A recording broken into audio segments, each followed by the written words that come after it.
Well, basketball wasn't a very big sport in Melbourne at that time. And their willingness to share with their opposition was very important for us at the time.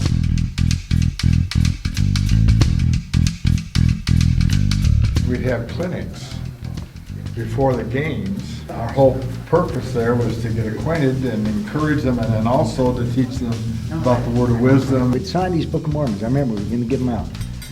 If you'll come forward now, we'll hand those out to you. And I went to sit down and nobody moved. Anything that was Mormon was generally rather negative.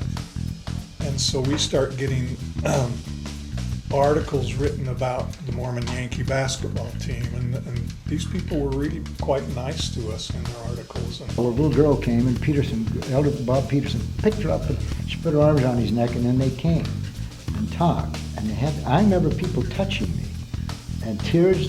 Some of them had tears in their eyes, were emotional. So without the proselytising, just merely their behaviour was an influence on me personally to say this might be worthwhile to be a non-drinker, a non-smoker and have a fairly decent appearance. Football was the sport you heard most about, and that was a man's game. We had all grown up in the environment of Australian rules football, where you knock them down, tread on them, shorten your steps as you walk over them. Basketball seemed to be more of a sissy game. When the Olympic Games was designated for Melbourne in 1956, the church made a decision that they would assemble a Mormon team. It gave the church notoriety, but I think maybe even more important, it gave the members something to be proud of, something to focus on that the people around them would say was excellent. It did have a great impact because the church grew.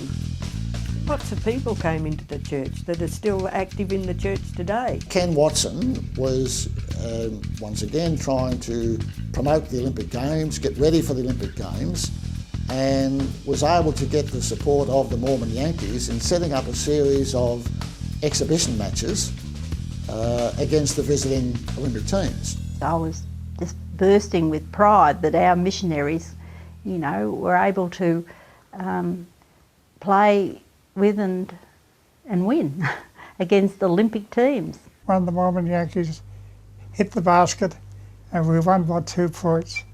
And that's when pandemonium broke out. Everyone cheered. I was so happy, wonderfully proud, because I knew these young missionaries, of course, and here they were beating the French team. That was pretty good. A lot of non-members who didn't know anything about Mormons at least had a chance to see us on television, and we were normal. I'm not sure that I'd call them normal people, Fred, because, and again, I'm being honest, I think there was a standard of conduct that was noticeable. They were so clean cut and looked so good and acted so good that it had an effect on how people viewed the church. 2 weeks after each we visited a town, we would send missionaries in. Yeah. And so the ball team really opened up area after area. A lot of people started listening to the missionaries in that time period. Really started to grow the church. I fell in love with them because I was 15 and a half, nearly 16.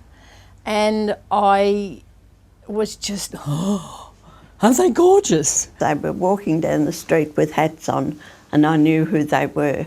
And I didn't realise how big they were until I opened the front door and I looked up at these giants and said, come in, and they nearly fell over. We'd been going to Bible study, which I hated, and I found so cold. And I remember the first sacrament meeting we went to was a fast and testimony meeting. And I felt the Spirit very strongly. But the missionaries were definitely a huge part of my desire to join the church. I knew it was true, but I also loved the missionaries